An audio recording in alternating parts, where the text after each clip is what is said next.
जीवन में सब कुछ हो जाता है, लेकिन एक बार आदमी अंदर से खाली हो जाए।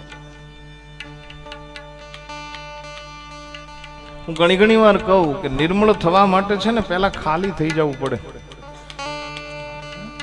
ગંદા પાણીની ડોલ ભરી હોય ને તમે એમ કહો આની અંદર આપણે ચોખ્ખું પાણી કરી નાખવું, એ ભરો તો એ ગંદુ જ થાય. પણ એક વખત જો બાલટી ખાલી થઈ જાય, એક વખત એ ડોલ ખાલી થઈ જાય અને પછી એની અંદર જો જલ ભરવામાં આવે તો નિર્મળ જલની પ્રાપ્તિ થાય. એવી રીતે કોઈ પણ વ્યક્તિ જ્યાં સુધી ખાલી નથી થતો પોતાના સદગુરુની પાસે ખાલી થઈ જવાની પ્રક્રિયા છે. યા તો જેવા છે એવા થઈને જાઓ, ગુરુ તમને ખાલી કરી નાખશે.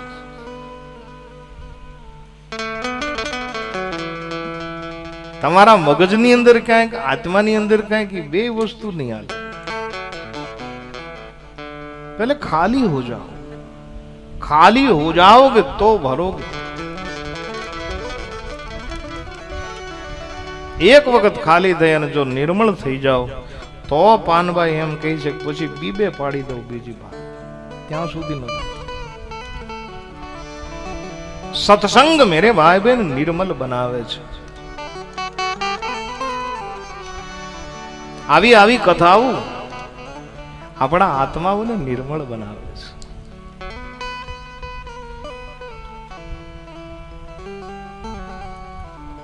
અને એટલા માટે સાતમો પ્રશ્ન એવો કીધો કે નિર્મળ ચિત્ત વાળાને, અધર્મીઓને નહીં, નિર્મળ ચિત્ત વાળાને ભગવાન શિવની પ્રાપ્તિ કઈ રીતે થાય. શિવ પ્રાપ્તિર ભવેતાત તદા નિર્મલમ ચેત. આ મને સમજાવો. હા, હું ઘણી વાર કહું કે દરેક કથાઓ છે ને મેરે ભાઈ બહેન પ્રશ્નથી શરૂ થાય અને સમાધાનથી પૂર્ણ થતી હોય છે. આપણા પુરાણોના જેટલા શાસ્ત્રો છે, આપણા જે ઇતિહાસના જેટલા શાસ્ત્રો છે એ તમે લઈ લો, પ્રશ્નથી શરૂ થાય. બિના પ્રશ્ન કોઈ દિવસ સત્સંગ શરૂ ન થઈ શકે.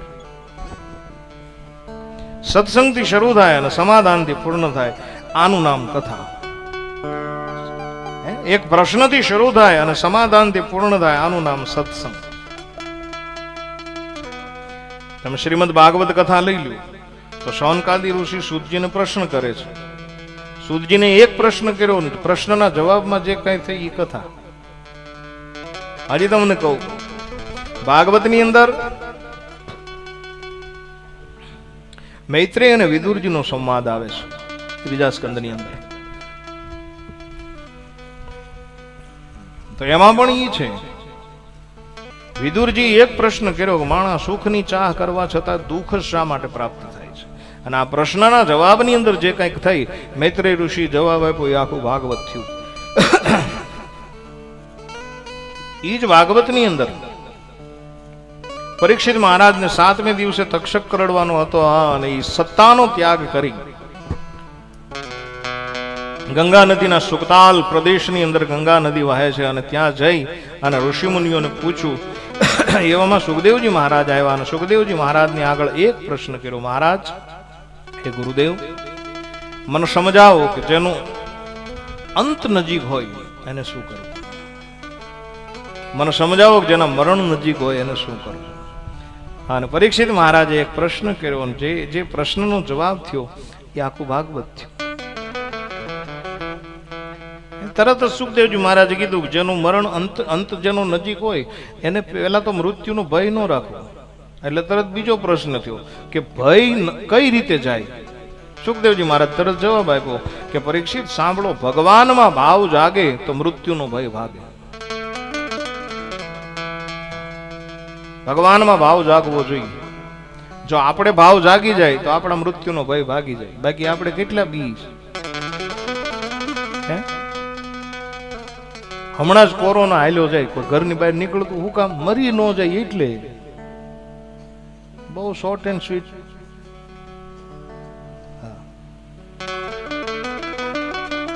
મૃત્યુ ન થાય એટલા માટે આપણે મૃત્યુનો ભય લાગે છે.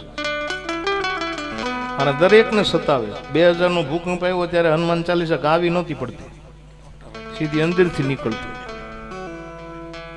શું કામ? મરી ન જાય એટલે. ગાઢ જંગલમાં ભૂલા પીડ્યા હોય ક્યારે, આ તો અત્યારે કથા છે. બાકી હમણાં અહીંયા સિંહના આટા ફેરા ચાલુ થયા છે રત્નેશ્વર મહાદેવમાં. મને આ મંડપ વાળા છોકરા કહેતા, મને કે બાપુ આવડ્યા તો એ કે થાપા અને પગના નિશાન છે કે હસીએ કેવડ્યું. પણ મારે તમને કહેવું છે એટલું, રત્નેશ્વર મહાદેવમાં આપણે આવ્યા હોય દર્શન કરવા, અને જો કેહરીના દર્શન થઈ જાય, વનરાજના દર્શન થઈ જાય, તો પછી સ્તુતિ આમ બહાર કાઢવી ન પડે, એ સીધી અંદરથી નાભીમાંથી શરૂ થાય. ત્રંબકમ યજામહે સુગંધિમ પુષ્ટ. કેમ કે એને ખબર છે મારી નાખે પંજાબ ભેગું. મૃત્યુનો ભય ભાગે. કઈ રીતે? બોલે ભગવાનમાં ભાવ જાગે તો મૃત્યુનો ભય ભાગે. પરીક્ષિતે પાછો એક પ્રશ્ન કર્યો કે એ ભય જાય કઈ રીતે? ત્યારે સુખદેવજી મહારાજે કીધું કે ભગવાનમાં ભાવ જગાડવાના 3 સાધન છે. કેટલા? 3. કઈ રીતે જાય? બોલે કાં તો શ્રવણ કરો, ભગવાનની કથાનું શ્રવણ કરો તો ભગવાનમાં ભાવ જાગે છે. મેરે ભાઈ બહેન, તમે જે અત્યારે કરી રહ્યા છો એ શ્રવણ કરી રહ્યા. ભગવાનમાં ભાવ જગાડવાનું આ એક ઉત્તમમાં ઉત્તમ સાધન છે. ભગવાનમાં ભાવ જગાડવાનું બીજું સાધન છે સ્મરણ. તમે શ્રવણ ન કરો તો સ્મરણ કરો. પણ સ્મરણ ક્યારે થાય? બધા હોય ત્યારે ન થાય. સ્મરણ એકાંતમાં થાય. આ પણ એક ભગવાનમાં ભાવ જગાડવાનું સાધન છે. અને મેરે ભાઈ બહેન, ત્રીજું અને અંતિમ સાધન શ્રવણ, સ્મરણ, અને ત્રીજું સાધન છે કીર્તન. આ કીર્તન કરીએ તો ભગવાનમાં ભાવ જાગે.